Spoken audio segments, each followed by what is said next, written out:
सवाल ये है कि केजरीवाल जी को क्यों डर लगता है।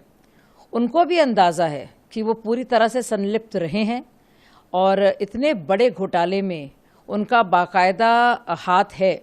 ना सिर्फ ये, दिल्ली जल बोर्ड की तरफ से भी और वहाँ पे भी एनकेजी कंपनी को जो उन्होंने टेंडर दिया है उसमें भी गड़बड़ घोटाले का मामला सामने दिख रहा है।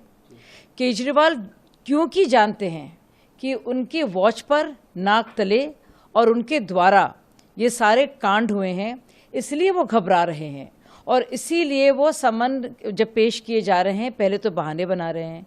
कभी कह रहे हैं दिवाली है, कभी कह रहे हैं विपासना है, कभी कह रहे हैं असेंबली चुनाव है, कभी कुछ तो कभी कुछ, और अब कह रहे हैं कि उनको राहत पहले से ही चाहिए। क्यों वो इतने श्योर हैं कि उनकी गिरफ्तारी होगी? वो अच्छी तरह से जानते हैं कि वो संलिप्त हैं और इसी डर की वजह से वो कर रहे हैं। अब वो इतना मजबूर करना चाह रहे हैं देश के कोर्ट्स को और एजेंसियों को बार बार ना जाकर और ज़िद करके कि मैं नहीं जाऊंगा, क्योंकि वो जानते हैं कि अगर वो जाएंगे नहीं और ऐसा मामला है तो उनकी गिरफ्तारी होगी कभी ना कभी। जब गिरफ्तारी होगी तो उनका एंड गेम ये है कि वो विक्टिम बन जाएंगे, देखो मेरे साथ क्या हो रहा है, और वो सहानुभूति को इस्तेमाल करना चाह रहे हैं। उनके दिमाग में क्या कुछ चल रहा है उनको लगता है लोग समझ नहीं पा रहे हैं, लेकिन सब जानते हैं ये पूरी जो नौटंकी हो रही है वो क्यों हो रही है।